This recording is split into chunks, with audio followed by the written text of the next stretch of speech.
Shalom Bapak Ibu Saudara semuanya. Shalom, lambaikan tanganmu yang mengasihi Tuhan. Belum semuanya saya lihat dari sini. Lambaikan tanganmu yang mengasihi Tuhan. Haleluya. Semuanya boleh bangkit berdiri, berikan salam. Saudara-saudari dari di sebelah sini ke sebelah sini, berikan salam. Haleluya. Katakan Tuhan Yesus baik. Kita semangat memuji Tuhan. Amin. Haleluya. Haleluya. Boleh silahkan duduk kembali. Puji Tuhan. Kita mau datang ke hadirat Tuhan. Kita mau bawa persembahan pujian kita. Kita mau bawa hidup kita. Kita mau bawa hati kita. Kita mau bawa setiap kerinduan kita kepada Tuhan.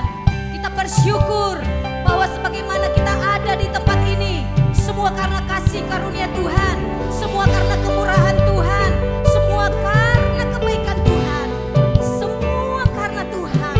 Terima kasih Yesus. Kau sangat baik bagi kami. Haleluya. Mari kita naikkan pujian ini. Karena kemurahan Tuhan, ku ada sampai hari ini. Oleh karena kemurahan-Mu, kebaikan-Mu Tuhan Yesus.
Jesus is the darkness over every enemy. Amen. Jesus for my family, I sing to holy name. Jesus. Angkat tanganmu, sembah Dia. So Jesus from the mountain, Jesus in the streets, Jesus in the darkness over every enemy. Jesus for my family, I speak the holy name. Jesus. Your name is power. Your name is power. Your name is healing. Your name is life. Your name is love.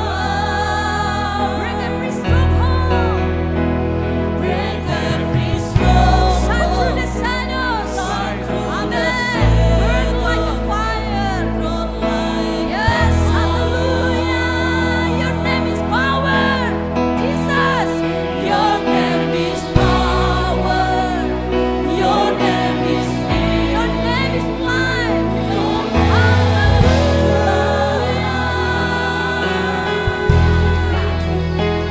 break every stronghold. Shine through the shadows. Run like a fire. Shout Jesus from the mountains. Hallelujah.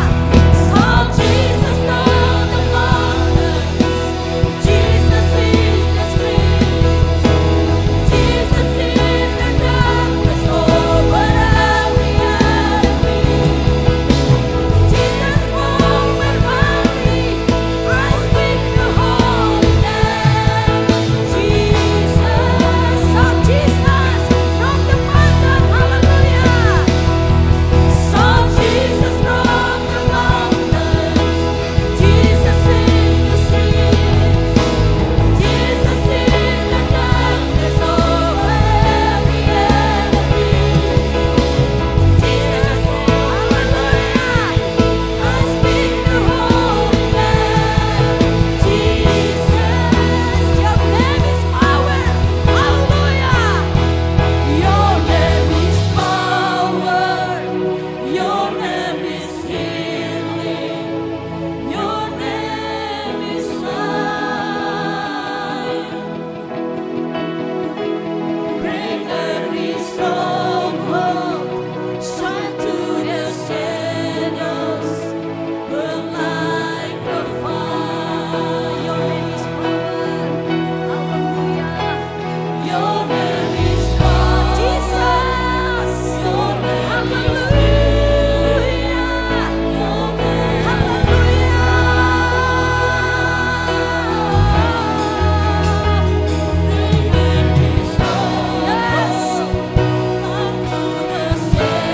Sekali lagi katakan, Your name is power. Your name is power. Hallelujah. Your name is Your name is Hallelujah. Yes, Jesus. Jesus Christ. Hallelujah.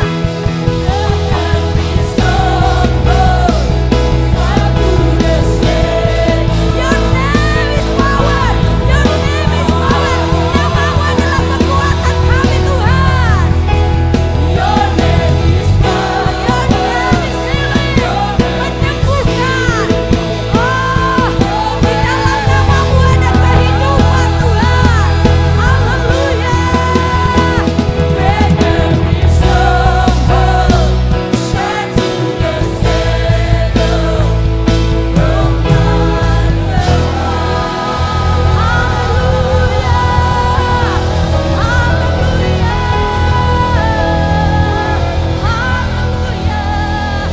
Yes Tuhan, benarlah namamu penuh kuasa, namamu sumber kesembuhan kami, namamu, di dalam namamu ada kehidupan. Tuhan Yesus, Engkau dahsyat. Itulah sebabnya kami hadir di tempat ini karena kami rindu. Tuhan, Engkau sudah menolong kami. Engkau sudah membuat hidup kami berbeda. Kami mau memuji-muji Tuhan. Kami mau mengagungkan Tuhan di tempat ini. Setiap hati kami yang rindu dilawat oleh Tuhan. Bekerjalah Roh Kudus. Oh, penuhi kami dengan kuasa-Mu. Penuhi kami dengan urapan-Mu. Oh, Engkaulah yang dinyatakan di tempat ini. Engkaulah Tuhan Yesus yang berkuasa di tempat ini. Kami mau sepakat memata hancurkan setiap kuasa-kuasa kegelapan, tipu daya iblis, trik-trik iblis yang mau mencoba mencuri damai sejahtera kami, yang mencoba mencuri fokus kami menyembah Tuhan, mencuri fokus kami datang di hadirat Tuhan hari ini. Kami mau sepakat memata hancurkan segala kuasanya di dalam nama Tuhan Yesus Kristus. Kami akan mengalami kelepasan, kami akan mengalami kesembuhan, amin. Kami akan mengalami pemulihan, amin.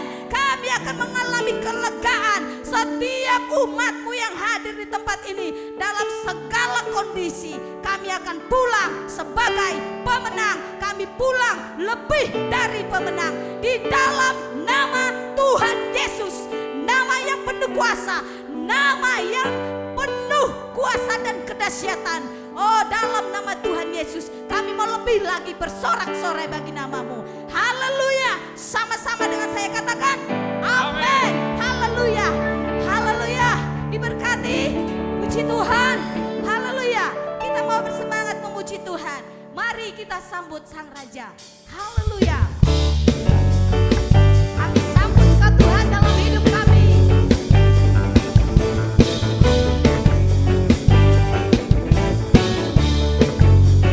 Katakan. Kita sambut Sang Raja.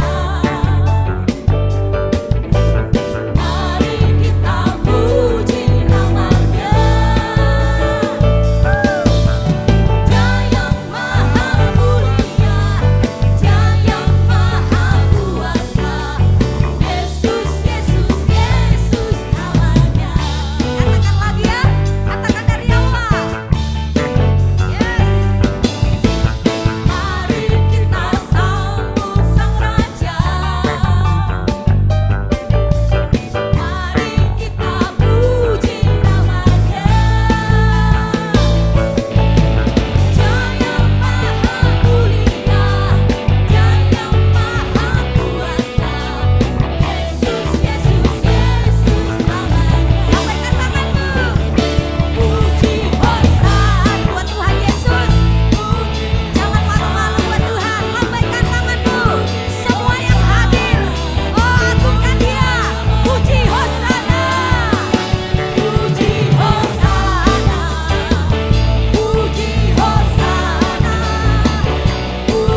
duduk Bapak Ibu Saudara.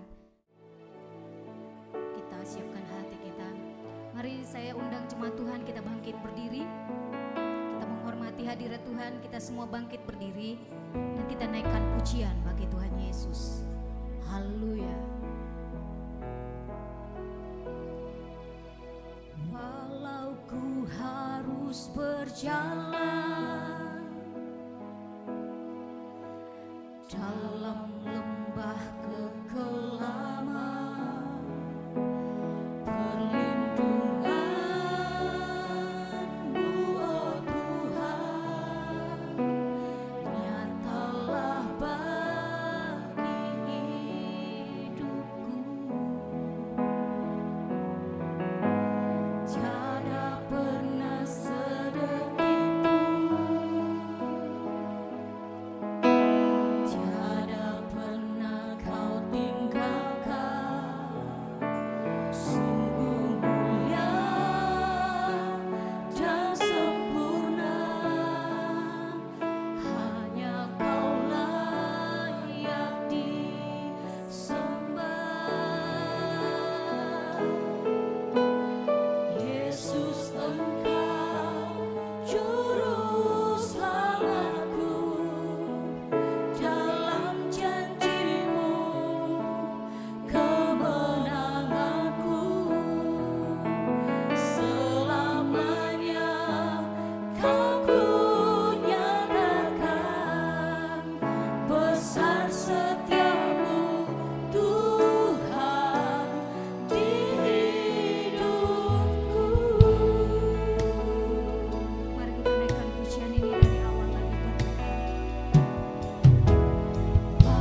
Kami tinggikan, kami agungkan Engkau Tuhan.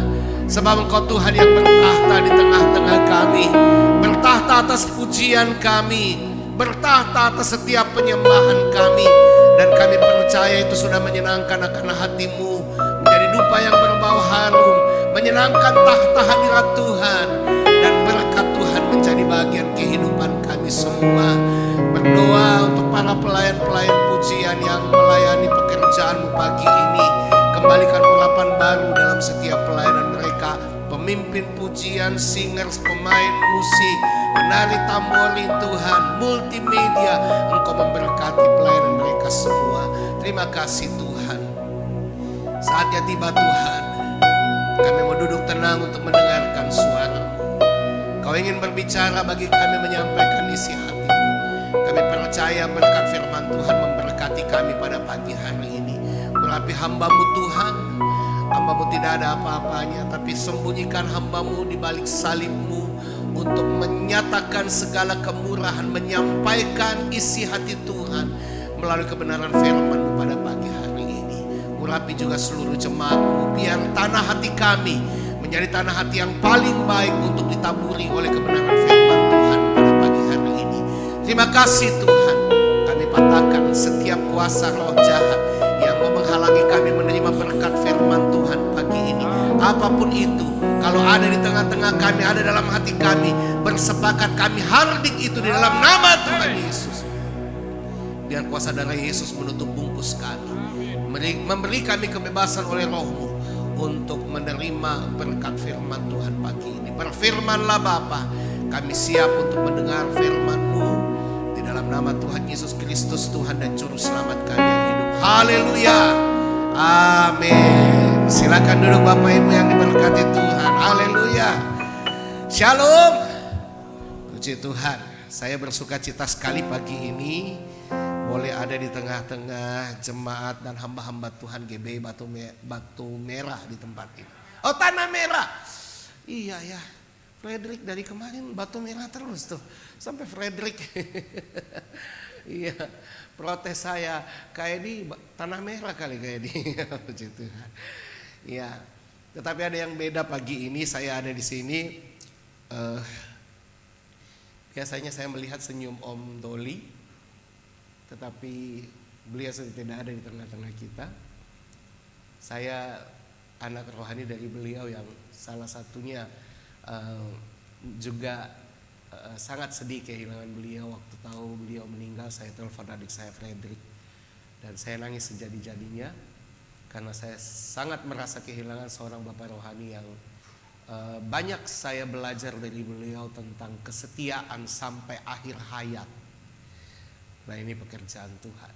Dan pagi ini saya bersama-sama dengan istri saya, kami mengikuti CGI kemarin di Gereja Mawar Saron, gereja pusat kami. Dan puji Tuhan pagi ini diberi kesempatan untuk beribadah bersama-sama saudara di tempat ini sekaligus menyampaikan firman Tuhan. Baik, pagi ini sebelum saya menyampaikan firman Tuhan, saya rindu menyaksikan kebaikan Tuhan melalui pujian bersama dengan istri saya.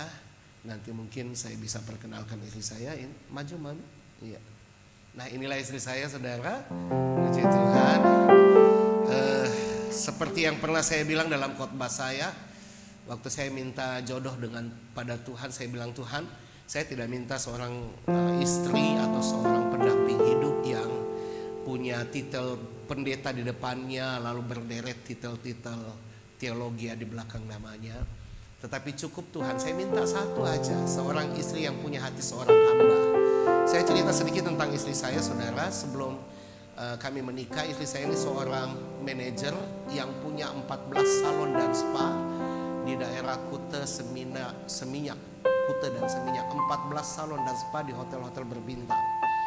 Dan pekerjaan dia saudara membawahi 400 orang pekerja di hotel salon dan spanya.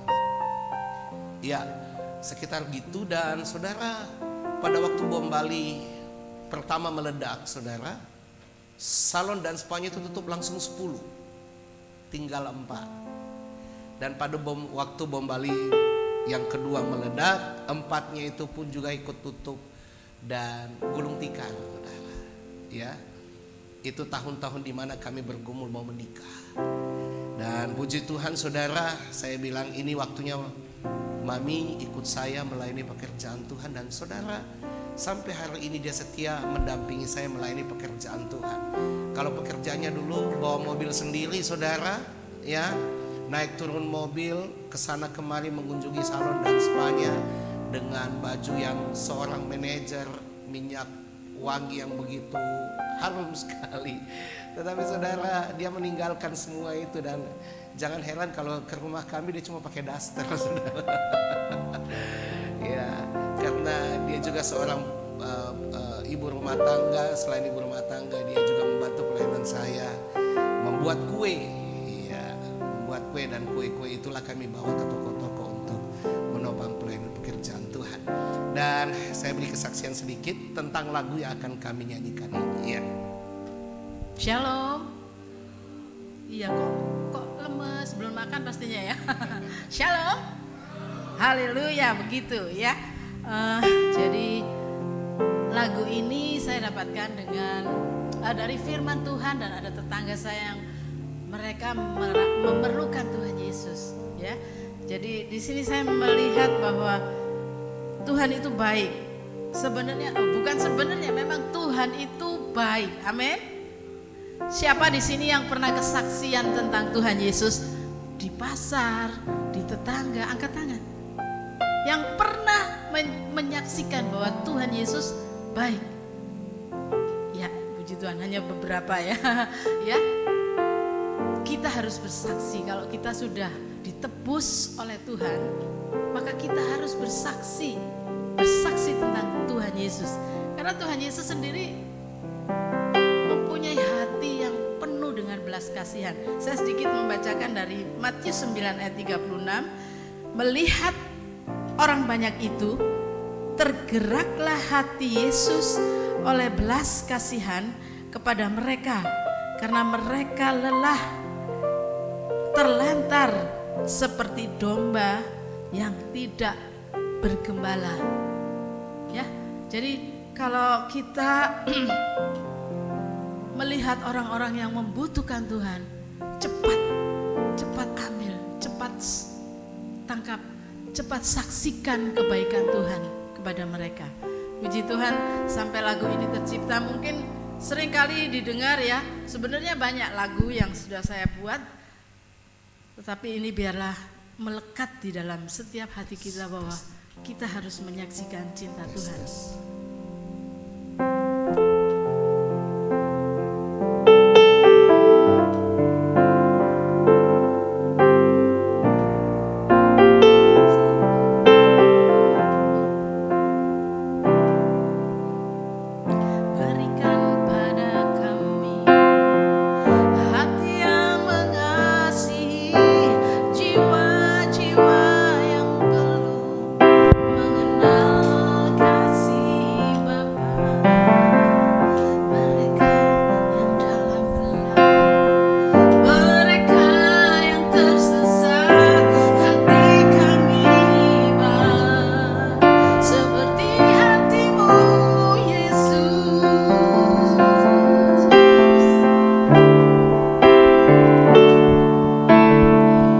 Berikan pada kami hati yang mengasihi jiwa-jiwa yang belum mengenal kasih Bapa.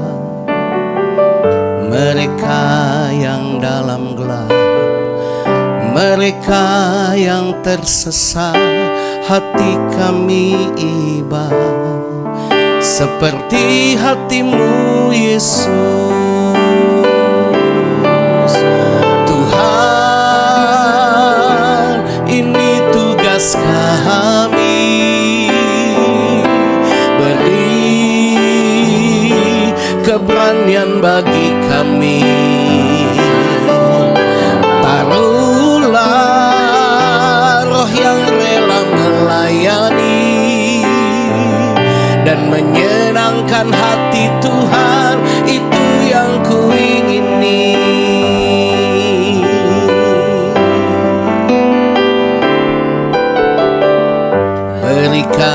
kepada kami, hati yang mengasihi jiwa-jiwa yang belum mengenal kasih Bapa.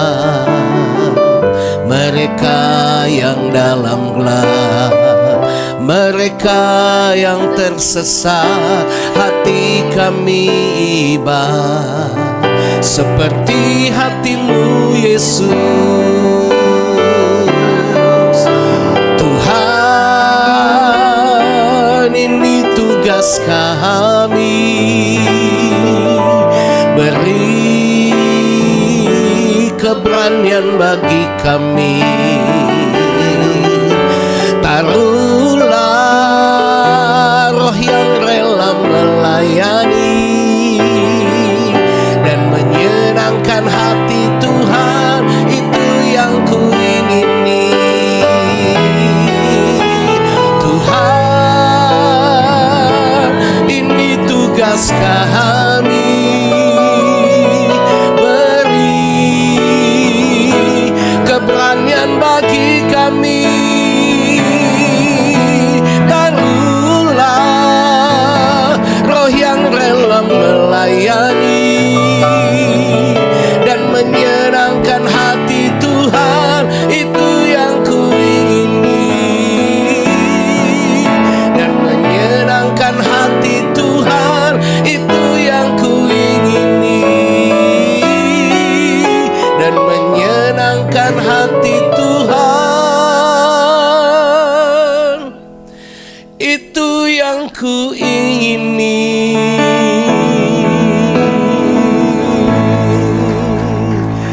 Puji Tuhan, segala kemuliaan hanya bagi Tuhan yang baik untuk kehidupan kita. Baik, hari ini saya akan bicara tentang hikmat dalam kesesakan.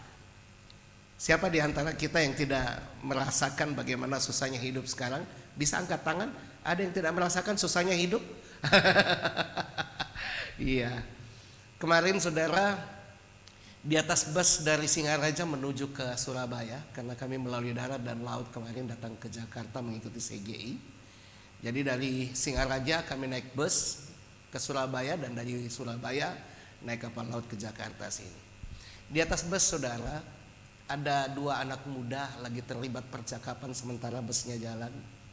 Lalu mereka bicara tentang pekerjaan mereka. Ya. Lalu salah seorang pemuda itu bilang begini, kalau sekarang tidak pandai-pandai cari sampingan, maka tidak akan bisa hidup di tengah-tengah kesukaran Indonesia sekarang. Dia katakan, ekonomi Indonesia sekarang lebih buruk malah dari COVID kemarin. Lalu temannya yang satu bilang, iya ya, kok makin sulit aja nih kehidupan sekarang. Nah saudara, ada satu hal yang saya tangkap dari pembicaraan itu, bahwa kita semuanya merasakan bagaimana sesaknya hidup sekarang. Makanya pagi ini saya mau mengajak kita belajar tentang bagaimana kita mengatasi kesesakan hidup dengan kita perlu hikmat. Ya, silakan ini ya, hikmat dalam kesesakan. Baik, mari kita buka bersama-sama firman Tuhan di dalam kitab Mazmur pasal yang ke-68. Kitab Mazmur pasal yang ke-86. 86, sorry. Kitab Mazmur pasal yang ke-86, ayatnya yang pertama sampai ayatnya yang ke-6. Puji Tuhan. Mari kita buka bersama-sama firman Tuhan ini. Kitab Mazmur pasal yang ke-86, ayat yang pertama sampai ayat yang ke-6. Saya suka sekali kalau kita berganti-gantian membacakan ayat firman Tuhan ini. Saya mulai baca dari ayat yang pertama, Bapak Ibu saudara-saudari sekalian baca ayat yang kedua, dan ayat 8 nanti kita baca bersama-sama. Perikopnya berkata, doa minta pertolongan.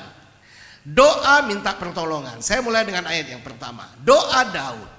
Sendengkanlah telingamu ya Tuhan, jawablah aku, sebab sengsara dan miskin aku. 2.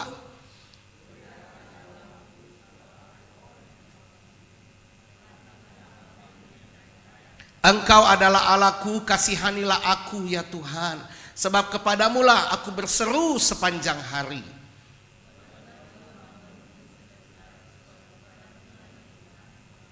Sebab Engkau ya Tuhan baik dan suka mengampuni, dan berlimpah kasih setia bagi semua orang yang berseru kepadamu.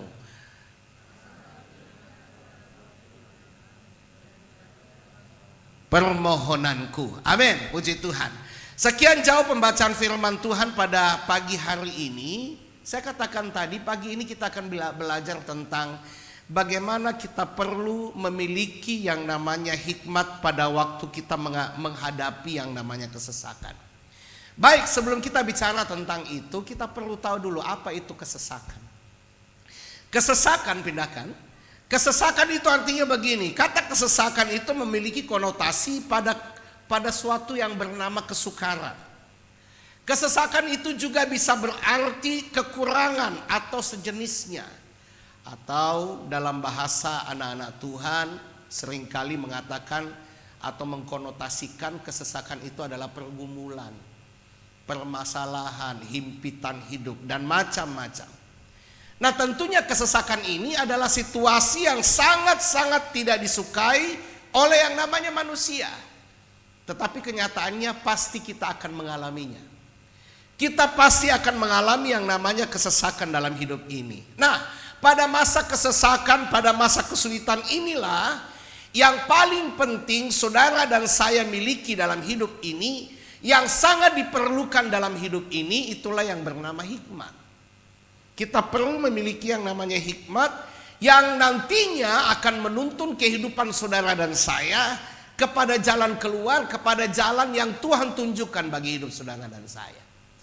Pertanyaannya sekarang adalah bagaimana kita bisa mendapatkan tuh yang namanya hikmat, yang akan memberikan tuntunan, yang akan memberikan jalan keluar bagi saudara dan saya sehingga kita bisa mengatasi yang namanya kesesakan. Bagaimana caranya memiliki hikmat itu? Dalam Mazmur pasal yang ke-86 tadi, sedikit tidaknya ada 3 hal yang saya dapatkan di sana tentang bagaimana Daud memberi kita jalan keluar, memberikan kita cara memiliki yang namanya hikmat supaya kita bisa mengatasi yang namanya kesesakan. Baik, kita bahas satu persatu. Yang pertama, bagaimana caranya mendapatkan hikmat supaya saudara dan saya bisa mengatasi yang namanya kesesakan. Yang pertama adalah kita perlu percaya kepada Tuhan. Bilang sama-sama, percaya kepada Tuhan. Nah ini, kita perlu percaya kepada Tuhan. Perhatikan ayat yang kedua pada pembacaan kita tadi. Di situ dikatakan begini, peliharalah nyawaku, sebab aku orang yang kau kasihi. Selamatkanlah hambamu. Perhatikan kata, yang percaya kepadamu. Jadi Daud memberikan kita solusi. Bagaimana caranya kita memiliki hikmat dalam hidup ini supaya kita bisa mengatasi yang namanya kesesakan? Kita harus percaya kepada Tuhan. Kita harus percaya kepada Tuhan. Kenapa saudara?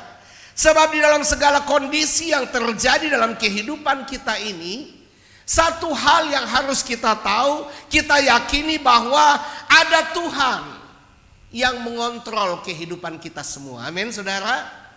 Keadaan apapun kita, ada Tuhan yang mengontrol kehidupan kita.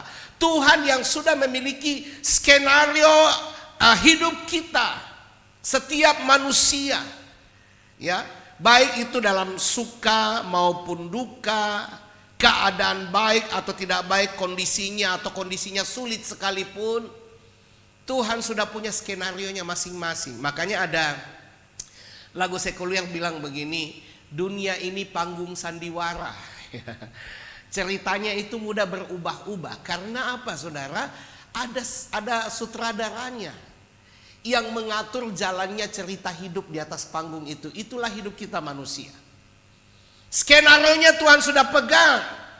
Dan ingat saudara, walaupun situasinya buruk, segala situasi apapun yang kita hadapi dalam hidup ini dibuat oleh Tuhan untuk mendatangkan kebaikan bagi hidup kita. Ya. Dibuat oleh Tuhan untuk mendatangkan kebaikan bagi hidup kita. Ayat yang kami taruh di undangan pernikahan kami waktu itu saudara, itu. Segala sesuatu turut bekerja bersama-sama mendatangkan kebaikan bagi orang yang mengasihi dia, saudara. Segala sesuatu itu mendatangkan kebaikan. Jadi ingat ini, apapun situasi, keadaan yang kita hadapi dalam hidup ini, Tuhan mendatangkan kebaikan. Tujuannya apa? Untuk membentuk karakter kita, untuk mendidik kita dalam kebenaran. Itu tujuan daripada setiap masalah yang terjadi dalam hidup kita.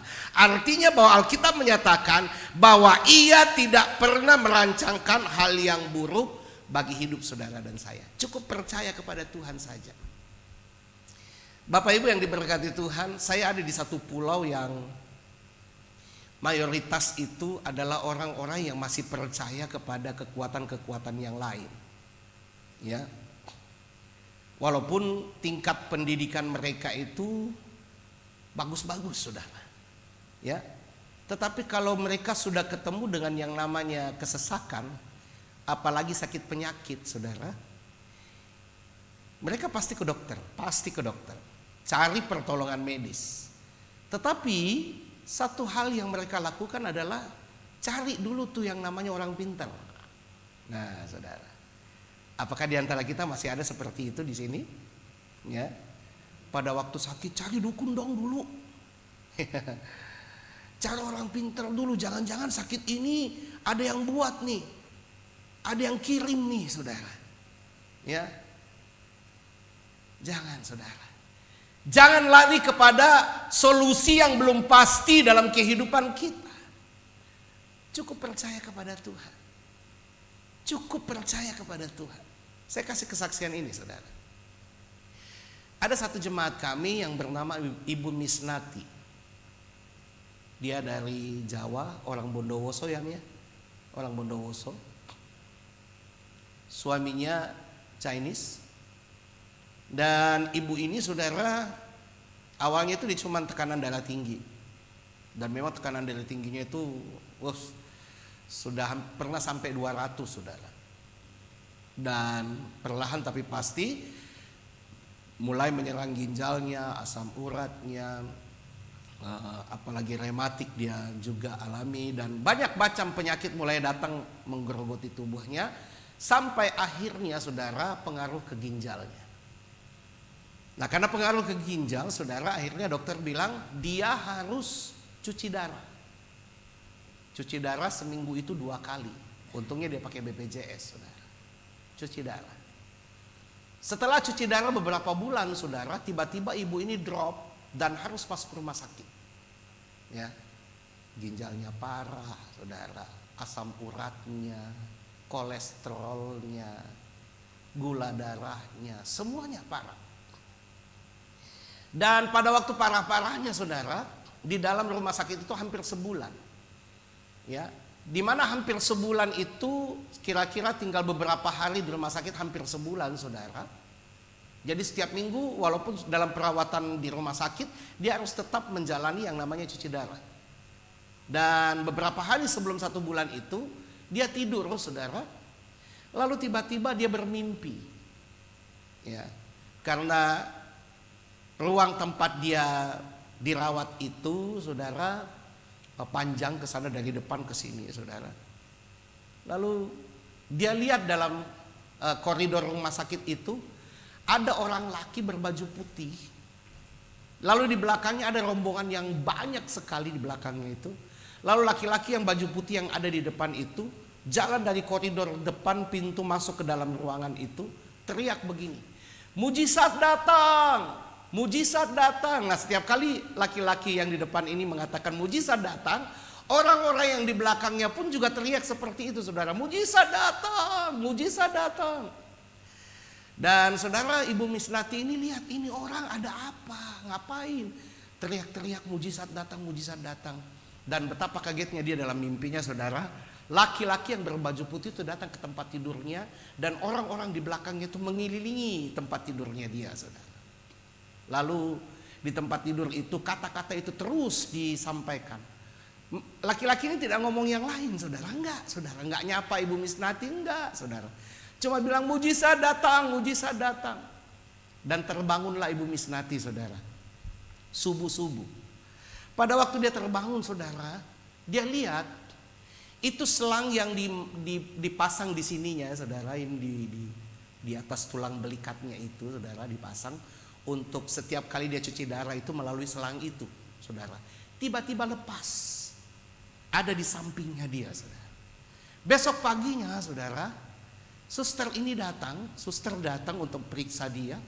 Susternya marahin Ibu Misnati ini, "Ibu, kenapa dicabut selangnya ini?" Dipanggilin dokter saudara, dokter yang nanganin dia. Dokter juga marah sama Ibu Misnati ini. "Ibu, kenapa selangnya ini dicabut? Kalau ini selangnya dicabut susah masangnya lagi. Susah Ibu nanti untuk cuci darah." Lalu Ibu Misnati bilang, "Saya tidak tahu dokter, tiba-tiba pagi-pagi selangnya itu sudah ada di samping saya. Saya nggak nyabut dokter. Saya juga takut untuk nyabutnya." Saudara, lalu dokternya bilang, "Ibu ini bawa ke laboratorium, periksa tekanan, periksa darahnya apa segala." Dimasukkan laboratorium saudara. Tidak berapa lama kemudian saudara, besoknya dokternya ini datang kepada Ibu Misnati dan suaminya. Dia katakan, "Ibu Misnati, mulai hari ini tidak cuci darah dulu. Tidak boleh cuci darah." Nah saudara, waktu dengar itu sorenya kami datang, Ibu Misnati cerita. Saya kaget saudara, karena seumur-umur baru kali ini yang saya tahu, kalau orang yang namanya sudah cuci darah, dia akan harus cuci darah seumur hidup sampai meninggalnya saudara. Dan sampai hari ini saudara, yang namanya Ibu Misnati itu sehat. Tidak cuci darah lagi saudara. Satu saja yang dilakukan oleh Ibu Misnati, dia percaya kepada Tuhan Yesus. Walaupun sebelumnya dia dari agama seberang saudara. Dia percaya kepada Yesus dan dia menerima Yesus sebagai Tuhan dan Juru Selamatnya. Mujizat pasti terjadi. Amin saudara. Kalau kita percaya kepada Yesus, percayalah mujizat pasti terjadi. Dan itu cara yang pertama. Bagaimana caranya supaya saudara dan saya mendapatkan hikmat daripada Tuhan mengatasi semua kesesakan kita.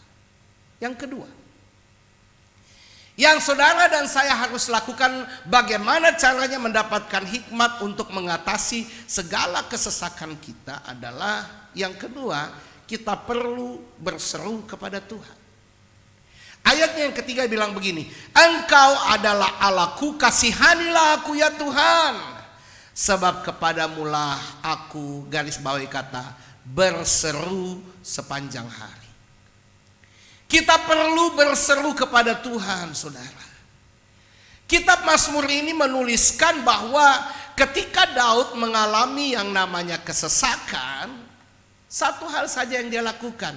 Ia berseru kepada Tuhan. Dan itu adalah alamat yang paling tepat Daud pilih untuk berseru kepada Tuhan. Ya, sebagai raja saudara, tentu Daud banyak menghadapi yang namanya masalah. Masalah kenegaraannya, masalah kerajaannya, serangan musuhnya, pengkhianatan dari orang-orang terdekat dia, dan juga berbagai macam kondisi sulit lainnya. Tetapi dalam mengatasi kondisi sulit ini, Daud hanya berseru kepada Tuhan setiap kali ia ada dalam kesesakan.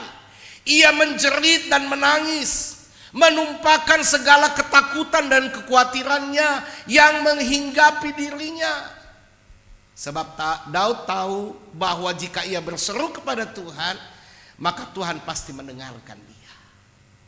Saudara tahu apa arti kata berseru? Berseru itu bukan bisik-bisik saudara. Walaupun memang kadang dalam doa kita hanya bisa berbisik saja kepada Tuhan. Bahkan firman Tuhan bilang, pada waktu kita memakai bahasa roh kita, maka bahasa roh itulah yang menyampaikan semua keluhan-keluhan kita kepada Tuhan. Kita lagi berbicara dengan Tuhan. Tetapi ada kalanya saudara, kita harus berseru kepada Tuhan. Kita harus berteriak kepada Tuhan. Orang yang berteriak itu sama ibaratkan seperti kepada waktu jari kita kejepit pintu saudara. Kejepit pintu, ya. Kejepitnya keras banget, kenceng banget. Tentunya kita tidak berseru seperti ini. Au. Iya toh? Tetapi paling tidak aduh. Nah, seperti itulah berseru saudara. Jadi saudara harus berseru kepada Tuhan. Ya. Berserulah kepada Tuhan. Daripada saudara menghabiskan waktu saudara untuk sesuatu yang lain, ya. Menggosip, ngomongin kekurangan orang, ngomongin kekurangan pendeta, hamba-hamba Tuhan, ngomongin kekurangan jemaat, Mending saudara masuk dalam kamar saudara berseru kepada Tuhan. Itu waktu yang tepat dan itu adalah alamat yang tepat. Saya kemarin ke Makassar, saudara.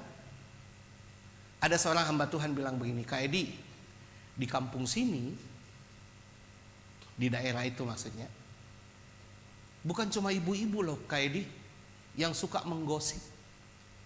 Saya bilang, wow, menarik nih saudara. Lah, siapa lagi yang suka menggosip, saya bilang. Bapak-bapak juga Kak Edi. Iya tak?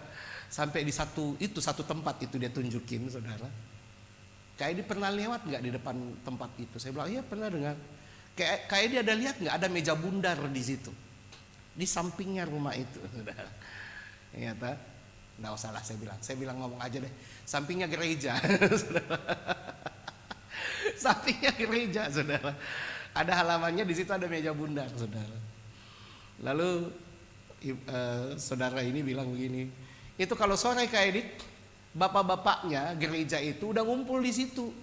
Ya, saudara. Bapak-bapak nih ya, bukan ibu-ibu ya. Bapak-bapak ngumpul di meja bundar itu, saudara. Lalu mulai gosipin hamba-hamba Tuhan, gosipin jemaat, saudara. Sampai ada satu anak pendeta tetangga, saudara, bilang begini, Mami, itu bukan meja bundar.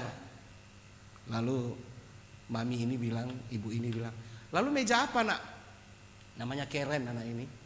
Lalu meja apa Karen? Dia bilang, oh itu meja setan. Saudara. Iya toh? Karena apa?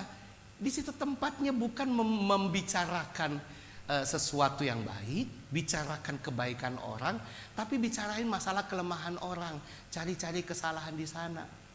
Belum lagi saudara, kalau Ibu Maria, Ibu Mary, karena di kampung saya di Toraja itu saudara, masih banyak tuh yang namanya bangunan-bangunan dari rumah panggung. Tahu ya rumah panggung, mungkin di Sumatera Pak ya, banyak rumah panggung di sana juga. Rumah panggung itu kan ada tangga-tangganya saudara, ya toh? Nah di tangga-tangga itulah ngumpullah Ibu Mary, Ibu Yospin, saudara, ya. Ibu siapa lagi? Ibu Lince, Ibu Maria. Adakah nama-nama yang saya sebut di sini? Namanya ada di sini. 4 ibu ini duduk masing-masing di tangga, saudara. Anak tangga, ya, saudara. Lalu apa yang mereka lakukan? Bersekutu di situ. Saudara tahu bersekutu? Ya, saling buka rambut, lalu cari apa? Nah, itu namanya sekutu, bersekutu. Nah, saudara, ya, cari di situ. Lalu mulai Ibu Mary yang paling atas, saudara, tangga paling atas mulai bilang sama Ibu Yuspin di bawah, Bu, udah tahu nggak? Nah, saudara, kalau sudah keluar kata itu udah tahu nggak? Itu pintu gerbang masuk ke dalam yang namanya gosip. Nah, saudara, ya, ibu-ibu, bapak-bapak, daripada habiskan waktumu untuk hal-hal yang seperti itu, lebih baik masuk dalam kamar. Amin, saudara. Berseru kepada Tuhan. Saya heran, saudara. Kita ini banyak orang Kristen sudah banyak mengalami yang namanya kesesakan, masalah, pergumulan.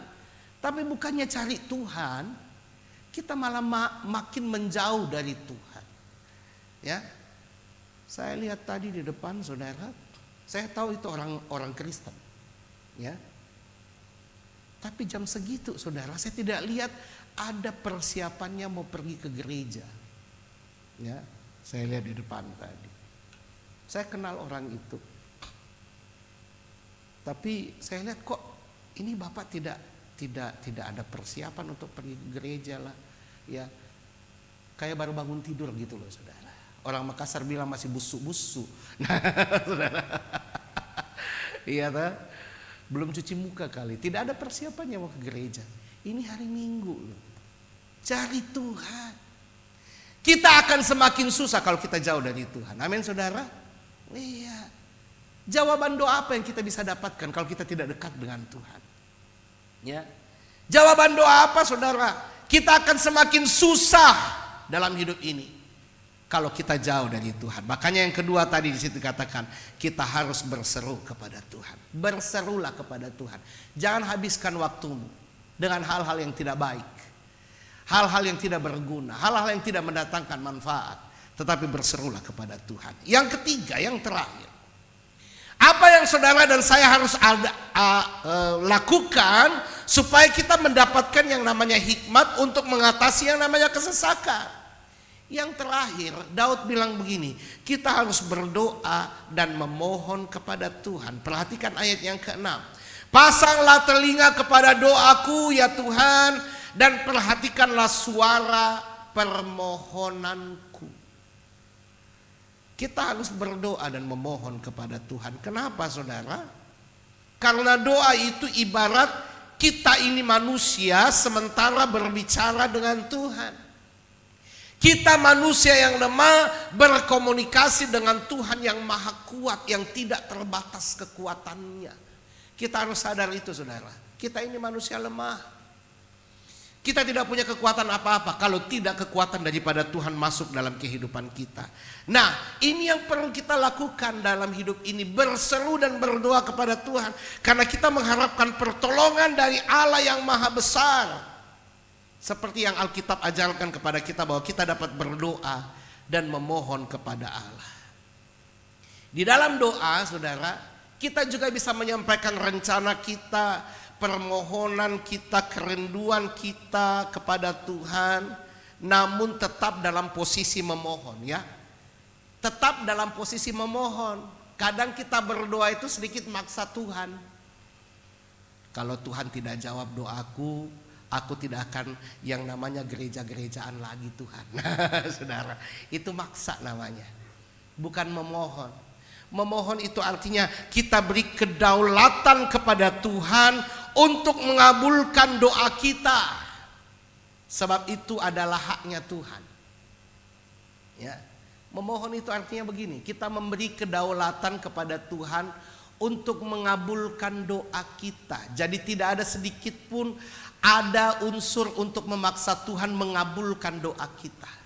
Kalau kita sadar Tuhan yang berdaulat atas hidup kita. Saudaraku, saya tutup dengan kesaksian ini.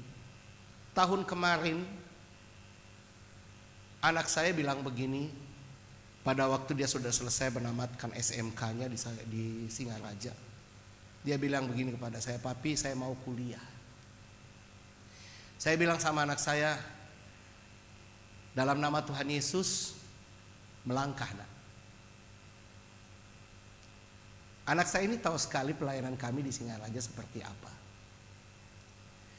Penuh dengan kesederhanaan, penuh dengan perjuangan. Seperti yang saya bilang tadi, salah satu yang dilakukan oleh istri saya untuk menopang pelayanan kami adalah istri saya buat kue. Dan jangan heran aja kalau kapan waktu datang ke tempat pelayanan kami pagi-pagi, saya itu naik motor pakai celana pendek, pakai sandal jepit, pakai kaos oblong. Di belakang itu ada keranjang penuh dengan kue. Saya mulai bawa ke toko-toko. Itu pekerjaan kami. Lalu saya pun juga mengajar di beberapa SMP negeri di Singaraja sebagai tenaga honorer mengajar agama Kristen di sana. Dan juga dengan talenta yang Tuhan kasih, saya buka Bina Vokalia, mengajar anak-anak vokal di tempat saya. Bayar tetapi bayarannya di Singaraja itu Bina Vokalia saya yang paling murah. Ya, paling murah. Nah, saudara, pada waktu anak saya bilang mau kuliah, saya coba bilang begini sama Tuhan, "Tuhan, Engkau tahu kemampuan saya untuk mengkuliahkan anak saya." Dan saudara, singkat cerita, anak saya daftar ke ISI, Institut Seni Indonesia. Di Indonesia itu cuma 2 tempat, di Jogja dan di Denpasar. Dia mendaftar saudara, dan pada waktu dia daftar, dia masuk melalui jalur prestasi. Karena ada 3 sertifikat prestasi nasionalnya dia. Tahun 2022 dia wakili Bali ke tingkat nasional dalam lomba festival lomba seni siswa nasional nyanyi solo, saudara. Dia masuk 10 besar tingkat nasional, tapi waktu itu belum rezeki, dia juara di sana. Waktu itu pas ada Frederick di sana ya, datang ke Bali dan dia latihan di hotel tempat kami nginap. Frederick sempat dengar dia latihan. nyanyi sendiri di kamar mandi. Dan tahun berikutnya 2023 saudara, dia ikut lagi lomba yang sama FLS 2N, tapi kali ini bukan nyanyi solo. Dia ikut lomba nyanyi dan cipta lagu. Jadi dia mencipta lagu plus dia yang harus nyanyiin lagu ciptaannya itu. Dan puji Tuhan waktu berlaga di tingkat provinsi saudara, ya, puji Tuhan dia juara lagi.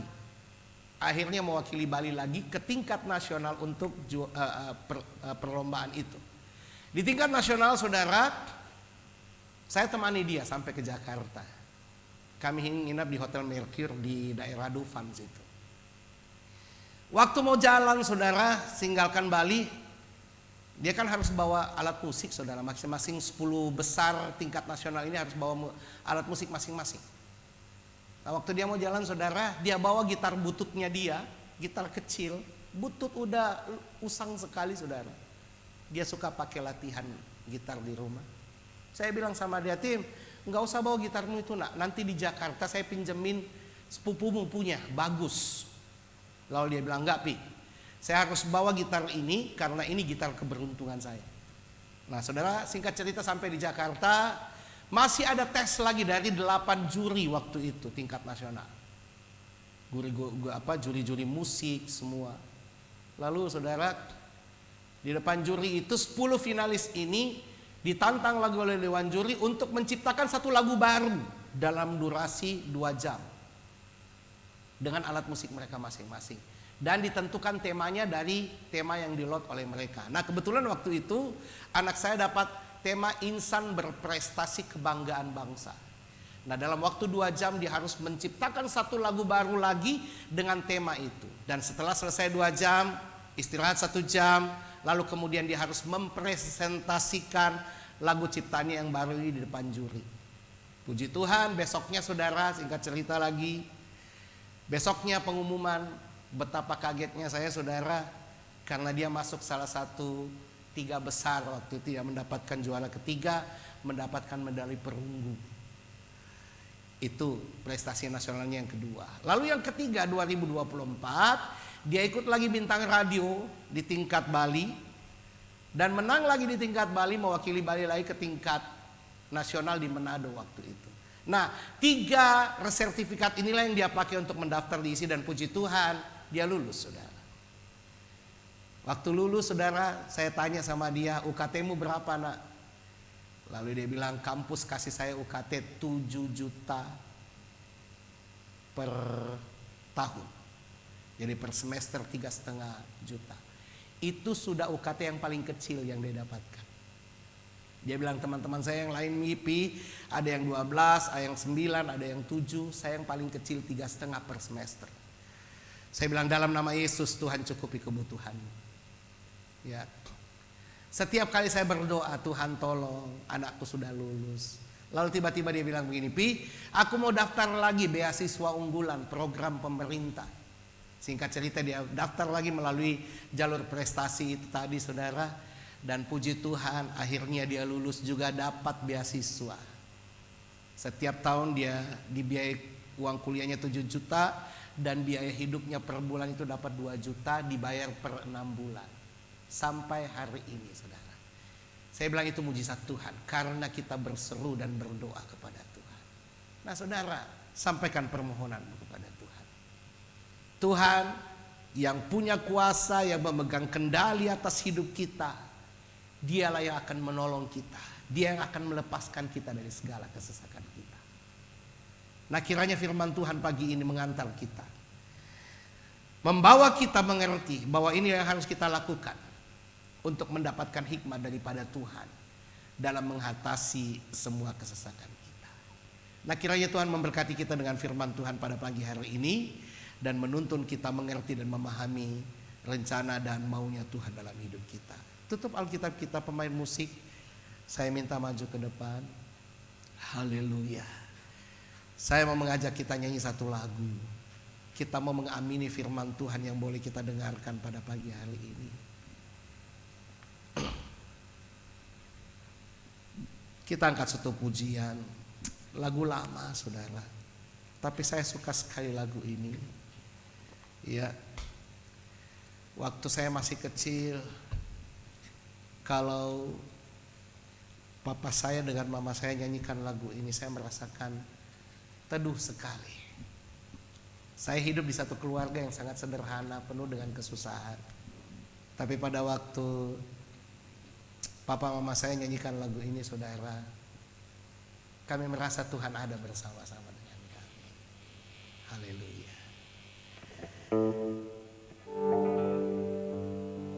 Saudara tahu lagu ini? Zaman kasih naik. Zaman sekarang berjagalah,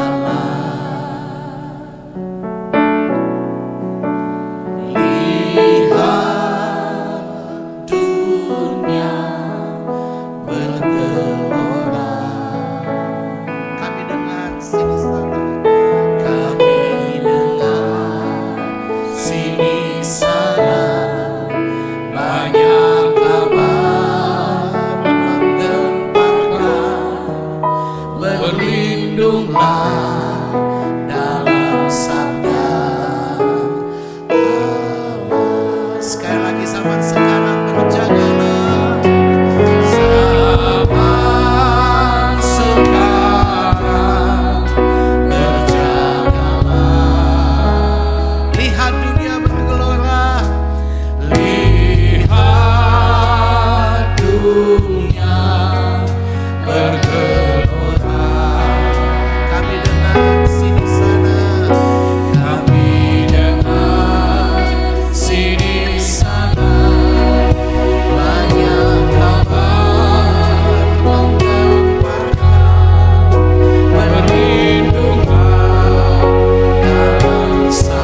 hamba berikan kesempatan Roh Kudus-Mu lebih jauh mengutarakan setiap kebenaran firman-Mu yang kami dengar pada pagi hari ini. Dalam nama Tuhan Yesus kami bersyukur. Haleluya. Amin.